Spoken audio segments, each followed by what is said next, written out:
4장. 우리는 목적이 있어서 창조되었다. 내가 주께 감사하옴은 나를 지으심이 심히 기묘하심이라. 주께서 하시는 일이 기이함을 내 영혼이 잘 아나이다. 시편 139편 14절. 하나님은 우리를 직접 창조하셨을 뿐 아니라 놀랍도록 특별한 존재로 창조하셨다. 여러 대륙에서 호흡하고 있는 수십억의 사람들 중에서 똑같은 존재는 한 명도 존재하지 않으며 존재한 적도 없었다. 이 사실을 생각하면 참으로 경이로운 마음이 들고 흥분이 된다. 우리는 이제까지 한 번도 본 적이 없는 일종의 독창적인 걸작품인 것이다.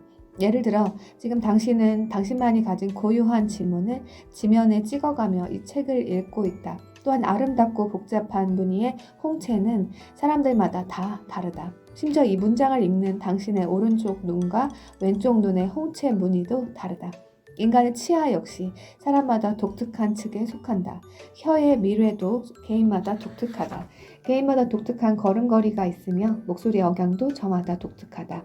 심장은 저마다 박동 패턴과 리듬이 다르고 얼굴도 누구나 식별이 가능하도록 생김새가 다르다. 심지어 쌍둥이도 세세한 부분에서는 다르다.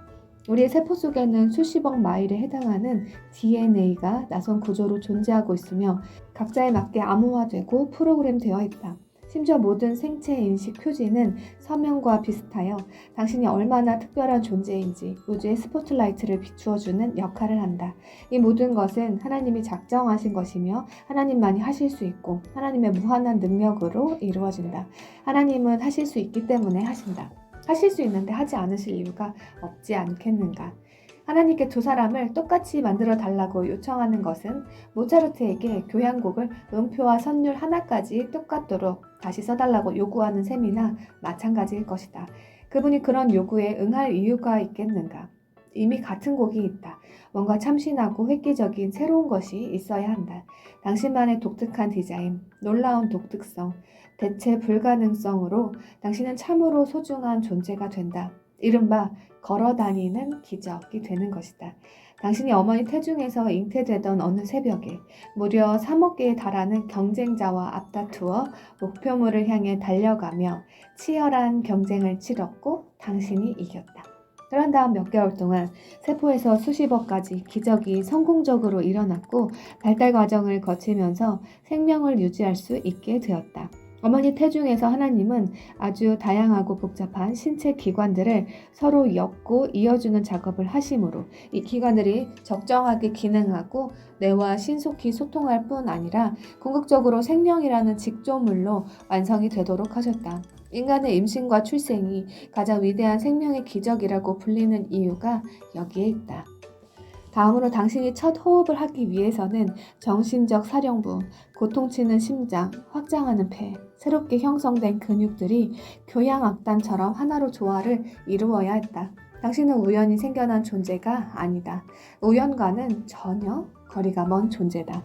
실제로 이 순간에도 이 글을 읽기 위해 당신의 몸은 눈으로 빛을 받아들이고 혈류량이 증가한 뇌가 당신이 이해하는 언어로 이 활자들을 처리하며 영양을 제대로 공급받은 뉴런들이 추상적인 생각들을 해석하고 처리하도록 열심히 일하고 있다.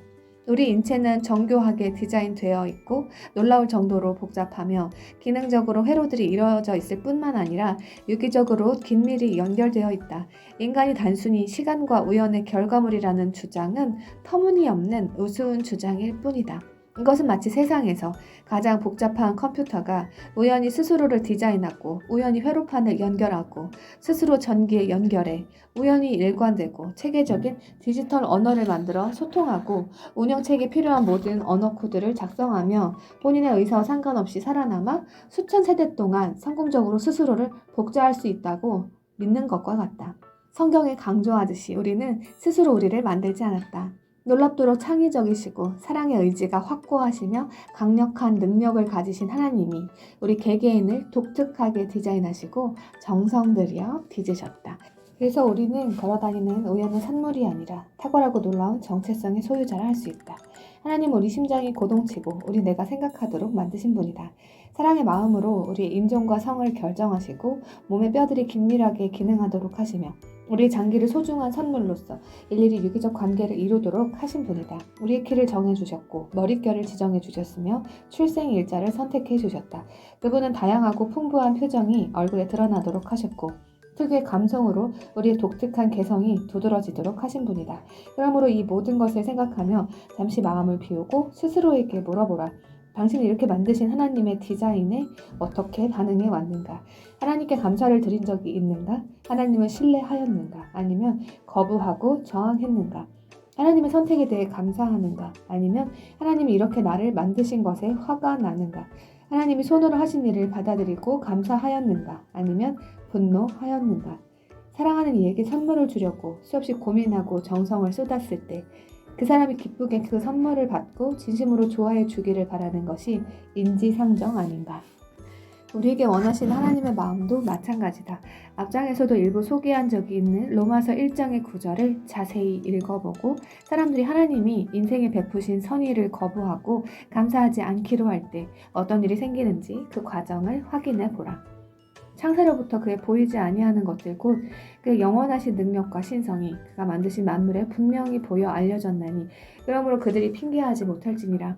하나님을 알 때 하나님을 영화롭게도 아니하며 감사하지도 아니하고 오히려 그 생각이 허망하여지며 미련한 마음이 어두워졌나니 스스로 지혜 있다 하나 어리석게 되어.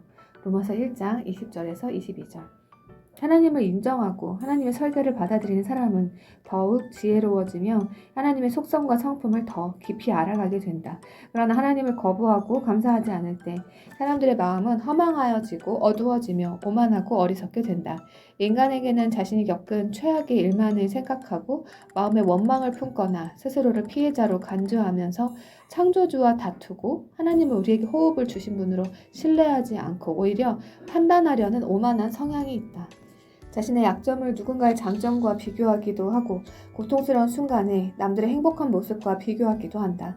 그리고 자신이 남들보다 더 열등하거나 무가치하다고 생각하며 하나님 우리에게 별로 관심이 없거나 돌봐주실 마음이 없다고 거짓된 결론을 제멋대로 내려버린다.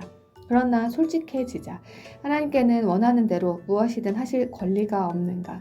어떤 결정을 내릴 때 우리에게 설명하셔야 할 의무가 하나님께 있는가?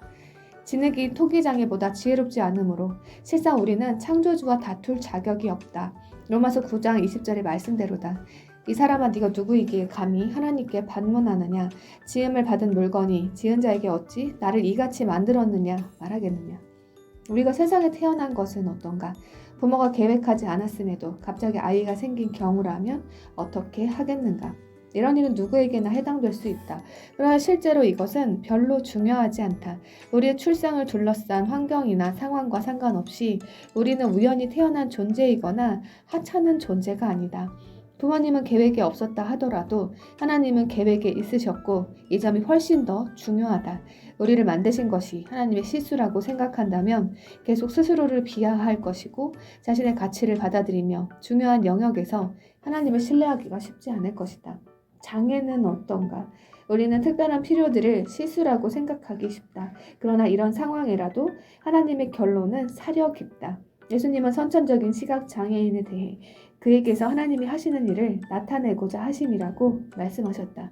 모세는 언어 장애로 인해 대인관계에 자신이 없었고 하나님의 명령을 거부하고 이스라엘을 노예 상태에서 건지는 임무를 거부할 구실로 이 장애를 이용하고자 했다. 그러나 하나님은 모세에게 이렇게 반문하셨다. 누가 사람의 입을 지었느냐? 누가 말 못하는 자나 못 듣는 자나 눈 맑은 자나 맹인이 되게 하였느냐? 나 여호와가 아니냐? 이제 가라. 내가 네 입과 함께 있어 할 말을 가르치리라. 출애굽기 4장 11, 12절. 하나님이 고의로 누군가의 눈이나 귀를 멀게 하시거나 말을 못하게 하실 수 있는가? 이 구절에 따르면 그렇다. 창조주로서 하나님은 지혜로운 방법으로 기꺼이 이렇게 하실 것이다. 미아의 심장 상태처럼 그런 특별한 필요들은 하나님의 특별한 계획의 특별한 일부임을 알 수 있다. 하나님은 선한 목적으로 모세에게 언어 장애를 주셨다고 말씀하셨다. 모세는 바로와 대면할 때 자신이 아니라 하나님을 의지하는 법을 배웠고 지면에서 가장 겸손한 사람이 되었기에 하나님의 이 계획은 확실히 효과가 있었다. 이런 장애로 그는 하나님을 늘 가까이 하며 의지할 수 있었고 하나님은 그런 그를 크게 사용하셨다. 약점이나 한계로 힘들어 하는가? 학습 장애로 애를 먹고 있는가? 기형이 있는가? 당신은 이런 제약으로 하나님을 더 의지할 수 있는가? 더 겸허해지고 더 친절하며 남의 고통에 더욱 공감하며 사랑할 수 있는가? 이런 제약에도 하나님의 장기적인 의도를 오해하지 않고 하나님께 감사하며 영광을 돌릴 수 있겠는가? 가족은 어떤가? 그들을 하나님이 허락하신 부모와 형제로 받아들이는가? 하나님이 주신 가족에 대해 하나님께 영광을 돌리고 있는가? 가족 간의 갈등은 많은 사람에게서 흔히 볼 수 있다. 우리는 모두 결함이 있는 가족이 있다. 성경에서 가인은 훌륭한 아우를 시기하고 질투한 나머지 그를 죽이고 그로 인해 고통을 겪었다. 다윗의 형들은 다윗을 무시하고 하찮게 여겼다. 그럼에도 하나님은 다윗을 역사상 가장 위대한 이야기 중 하나인 승리한 약자로 만드셨다. 우리는 오늘날까지도 수많은 다윗과 골리앗의 싸움을 이야기한다.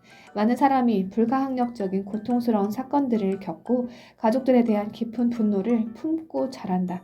어떤 이들은 싱글맘의 자녀로 태어난 자신의 신세를 한탄하기도 하고 어떤 이들은 부모의 고통스러운 이혼을 보며 자랐거나 입양아로 자라 친부모에게 버림받았다는 배신감으로 괴로워한다.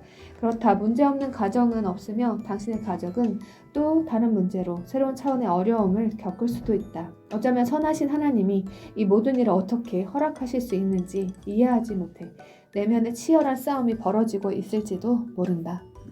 그러나 하나님의 말씀은 우리가 망가진 세상에서 망가진 존재로 살아가고 있다고 내내 말하고 있으며 하나님은 그분의 빛을 우리의 어둠 속으로 비추어 망가진 우리를 만나주시며 놀랍고 신비한 방법으로 우리 상황을 회복해 주시는데 관심이 있다고 말한다. 하나님은 언제나 우리보다 더 큰 그림을 보시며 불행한 상황을 이용해 선을 이루시는 전문가시다. 요셉을 생각해보라. 그는 형들에게 미움을 받았고 배신을 당했다. 그것도 모자라 무고히 고소를 당해 억울하게 옥살이를 했다. 이런 일들을 견디기가 쉽지 않았을 것이다. 그러나 하나님은 그곳에서 그를 만나주셨다. 후에 애굽에서 내노라 하는 고위 관리가 되었지만 요셉은 자신의 지위를 이용해 수백만 명의 목숨을 구하는 겸손하고 헌신적인 인격의 소유자가 되었다. 그는 하나님께서 선한 뜻을 가지고 자신에게 온갖 억울함과 고통을 허락하셨음을 믿었다. 나중에 그는 형들에게 당신들은 나를 해하려 하였으나 하나님은 그것을 선으로 바꾸사 오늘과 같이 많은 백성의 생명을 구원하게 하시려 하셨나니 창세기 50장 20절이라고 말했다. 당신은 어떤가? 거부당하고 배신당했다는 생각이 드는가? 가족에게 스스로의 육신에 혹은 결혼이라는 틀에 구속당한 채 살아간다고 생각하는가? 이제 하나님을 어렵고 괴로운 당신의 상황으로 초청하고 그 가운데서도 용기를 내어 하나님께 감사를 드리며 어둠을 비추는 하나님의 빛으로서 그분에게 영광을 돌리기로 결단할 시간이다. 이제 여기서 한 단계 더 나아가 보자. 당신이 왜 그 해에 태어났는지 아는가? 혹은 지금 살고 있는 그 나라에 태어난 이유는 무엇인지 아는가? 하나님의 말씀은 하나님이 우리가 어디서 살고 언제 그곳에서 살지 미리 정하신다고 말한다. 그 이유는 한 가지다. 인류의 모든 족속을 한 혈통으로 만드사 온 땅에 살게 하시고 그들의 연대를 정하시며 거주의 경계를 한정하셨으니 이는 사람으로 혹 하나님을 더듬어 찾아 발견하게 하려 하심이로되 그는 우리 각 사람에게서 멀리 계시지 아니하도다. 사도행전 17장 26, 27절. 하나님이 특정한 시기, 특정한 위치에 우리를 두신 이유가 무엇인지 유의해 보라. 그분을 더듬어 찾아 발견하도록 하기 위해서다. 그분을 더듬어 찾아보았는가? 그분을 발견했는가? 하나님은 자신이 만든 피조 세계를 이용하셔서 그분이 살아계시며 우리를 돌봐주심을 우리에게 계시해 주시는 분이다. 한번 생각해 보자. 하나님은 당신을 아무 어려움 없이 지금과 다르게 만드실 수도 있었다. 1800년대에 태어나게 하실 수도 있었고 다른 나라에 태어나게 하실 수도 있었다. 다른 피부와 성으로 태어나게 하실 수도 있었고 지금과 다른 기질과 성격을 갖고 태어나게 하실 수도 있었다. 다른 가정에 태어나게 하심으로 다른 배경을 갖게 하실 수도 있었다. 그러나 하나님은 그렇게 하지 않으셨다. 완벽하게 더 큰 그림을 보시기에 그렇게 하지 않으셨다. 당신을 당신답게 하기를 원하셨다. 저주가 아니라 축복이 되기를 원하셨다. 단순히 당신만을 축복하시지 않고 세상을 축복하기를 원하셨다. 당신에 대한 하나님의 설계는 타고날 뿐만 아니라 분명한 목적이 있었다. 하나님이 스스로 자신이 하고자 하는 일을 정확히 알고 계셨음은 분명하다. 이런 사실을 마음에 깊이 되새기도록 하라. 이 사실에 대한 확신이 생기면 당신의 인생은 영원히 달라질 수 있다. 하지만 선택은 각자의 몫이다. 하나님의 설계를 거부하고 일로를 고수하며 남은 인생을 허비할 수도 있고, 하나님을 신뢰하며 우리를 위해 그동안 그분이 하신 모든 일로 그분을 찬송하며 확신을 가지고 다음 베이스로 진출할 수도 있다. 다윗은 시편 139편에서 바로 이런 내용으로 노래하고 있다. 그가 형제들 중에 별 볼 일 없는 아들이었고 무시당한 아들이었다는 사실을 기억하라. 그가 드린 아래 기도를 꼼꼼하게 읽어보라. 스스로에 대해 어떤 사실들을 발견했는지, 또한 그런 사실들을 알고 하나님께 어떻게 반응했는지 잘 살펴보라. 주께서 내 내장을 지으시며 나의 모태에서 나를 만드셨나이다. 내가 주께 감사하옴은 나를 지으심이 심히 기묘하심이라. 주께서 하시는 일이 기이함을 내 영혼이 잘 아나이다. 내가 은밀한 데서 지음을 받고 땅의 깊은 곳에서 기이하게 지음을 받을 때에 나의 형체가 주의 앞에 숨겨지지 못하였나이다. 내 형질이 이루어지기 전에 주의 눈이 보셨으며 나를 위하여 정한 날이 하루도 되기 전에 주의 책에 다 기록이 되었나이다. 하나님이여, 주의 생각이 내게 어찌 그리 보배로우신지요. 그 수가 어찌 그리 많은지요. 내가 세려고 할지라도 그 수가 모래보다 많도소이다. 시편 139편 13에서 18절. 우리도 다윗처럼 반응해야 한다. 교만함을 버리고 기쁨으로 감사하며 하나님께 나아가야 한다. 하나님의 말씀은 우리가 심히 기묘하며 우리에 대한 그분의 디자인은 기이하다고 말한다. 그분이 우리를 얼마나 많이 생각하시는지 헤아릴 수 없고 심히 보배롭다. 우리의 인생과 나날들은 우연이 아니라 철저히 계획에 따른 것이다. 우리 마음은 하나님을 의심하고 스스로를 미워하는 대신 하나님을 향한 신뢰와 공경으로 꽃피워야 마땅하다. 우린 하나님을 거부하며 밀어내지 말고 그분을 기뻐하고 감사하는 일을 시작해야 한다. 그렇다면 자기 중심적인 교만함을 버리고 겸손함과 감사함으로 창조주께 감사의 기도를 올려드리며 이 장을 마무리하지 않겠는가? 우리 인생에 대한 하나님의 설계를 거부하는 태도를 버리고 담대하게 우리의 몸과 가족과 큰 어려움을 주었던 환경의 모든 면에 대해 하나님께 감사해보지 않겠는가? 하나님이 지금 있는 모습 그대로, 현재 당하는 고통과 어려움 그대로 우리를 만나주시며 우리의 과거와 연약함과 인생을 선하게 회복해 주심으로 세상을 이롭게 하고 하나님께 영광이 되도록 해달라고 기도하지 않겠는가?